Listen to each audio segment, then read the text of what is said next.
Bueno, a continuación vamos a presentar los trastornos del lenguaje. El grupo está integrado por Yael Peña, José Alonso Lamán, José Guevara y quien les habla, Rosy Muñoz. A continuación, el primer trastorno es el trastorno de la comunicación social pragmático. El trastorno de la comunicación social se caracteriza por dificultades en el uso del lenguaje en contextos sociales. No se debe a que la persona no comprenda el significado literal de las palabras, sino que le resulta difícil emplearlas de manera adecuada según la situación. Esto incluye problemas para iniciar o mantener conversaciones, adaptar el lenguaje al contexto o a la persona con la que se habla, comprender normas sociales implícitas del diálogo, como turnarse al hablar o captar ironías, y usar gestos o expresiones faciales que acompañen la comunicación. Bueno, ahora vamos a mencionar las señales de alerta que se pueden evidenciar durante, ya sea en la infancia o en la adolescencia. En primer lugar, la dificultad para iniciar y mantener las relaciones. Asimismo, también el hecho de que no entienda los chistes o sarcasmos o las metáforas que se propongan en una situación. Asimismo, los problemas en la narración, las historias desorganizadas, los problemas para ajustar el lenguaje según el contexto y los interlocutores, y también las relaciones sociales afectadas por los malentendidos.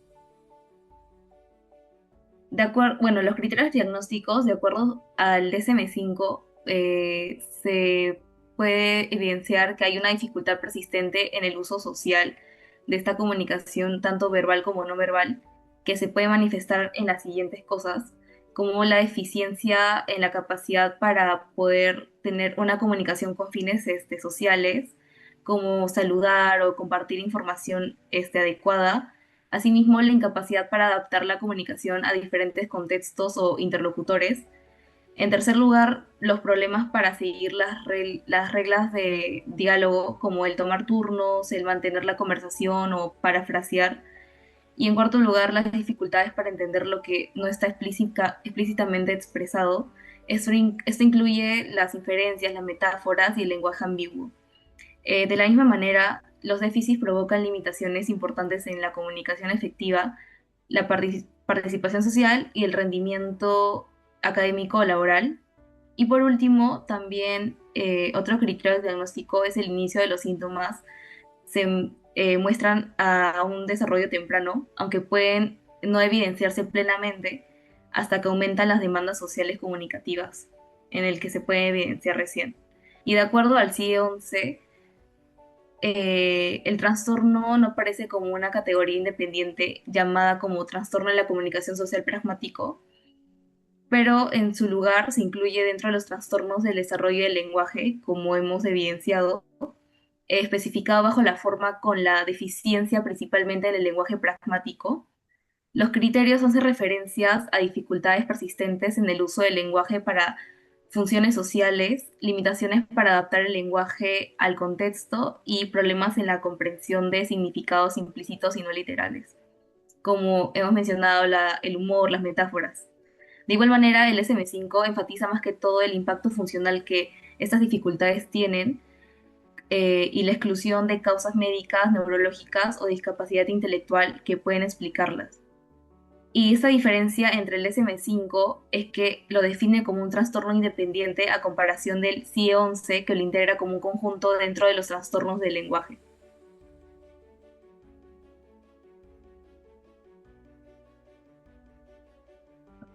Durante la evaluación psicológica, algunas preguntas que pueden realizarse para explorar la presencia de un posible trastorno de la comunicación social son aquellas orientadas a conocer la historia del desarrollo del lenguaje, así como las habilidades comunicativas en contextos sociales. Estas preguntas permiten identificar si la dificultad radica en la comprensión de las palabras o más bien en su uso adecuado en la interacción con los demás. Entre ellas se pueden incluir las siguientes. ¿A qué edad empezó a hablar y cómo fue su desarrollo del lenguaje? ¿Le cuesta iniciar conversaciones con otras personas? ¿Sabe mantener un tema de conversación o suele cambiar de tema de manera brusca.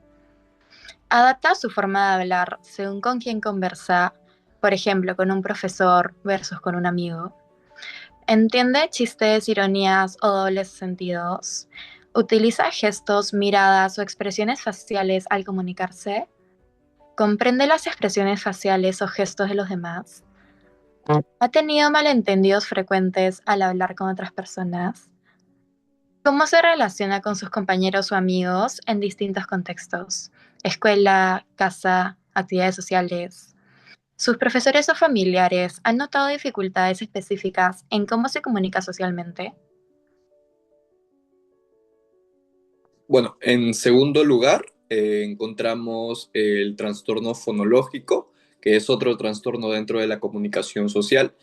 Y pues para definirlo, se trata de un tipo de trastorno en la comunicación que afecta la producción y la organización de sonidos del habla, más allá de lo esperado por la edad o el nivel de desarrollo del niño. Es decir, se espera que a cierta edad, pues un niño maneje cierto tipo de conceptos y los sonidos sobre términos específicos. Sin embargo, este trastorno nos menciona que pues esta producción y organización de los sonidos no es tan buena, ¿no? O de plano no se logra.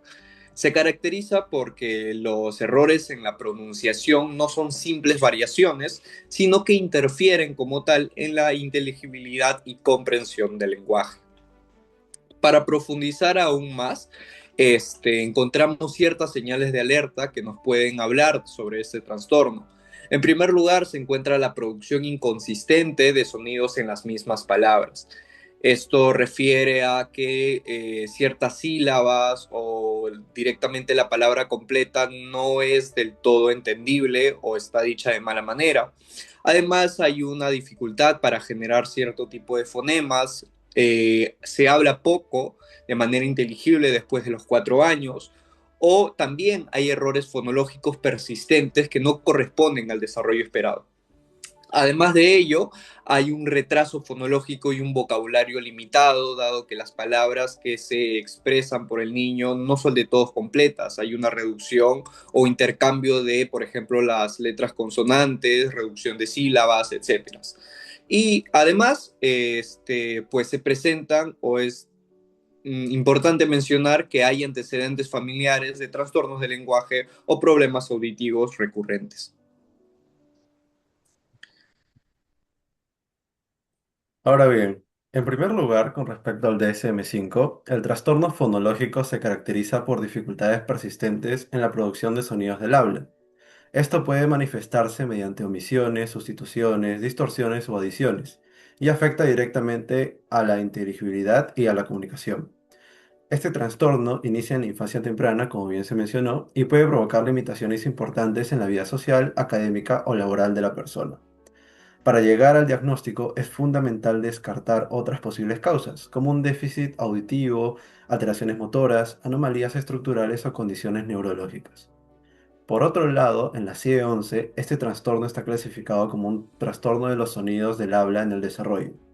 Se describe como la presencia de errores persistentes en la pronunciación, articulación o fonología, es decir, en la forma en que se combinan los sonidos en el lenguaje, en comparación con el habla típica de la cultura. Estos errores pueden manifestarse como sonidos de habla que persisten mucho más allá de la edad temprana esperada, o como producciones atípicas para el idioma. Entre los errores más frecuentes encontramos la sustitución, omisión o distorsión de fonemas, lo que afecta la inteligibilidad del habla. Finalmente, la CIE-11 también menciona que este trastorno puede coexistir con otros trastornos del desarrollo del lenguaje. Ahora encontramos lo que son las preguntas para la entrevista, que con respecto a la evaluación se utilizan estas preguntas para ayudar a identificar la presencia de ese trastorno. Por ejemplo, algunas de ellas son: les cuesta a los demás entender lo que dice cuando habla, sigue teniendo problemas para pronunciar sonidos que otros niños de su edad ya no logran, dice un mismo sonido de formas diferentes según la palabra, entre otros. Estas preguntas permiten al especialista explorar las características del habla, el desarrollo del lenguaje y los posibles factores asociados, lo cual ayuda a facilitar un diagnóstico más preciso. Así, la entrevista clínica con preguntas específicas es una herramienta clave para la evaluación. Las referencias y gracias por su atención.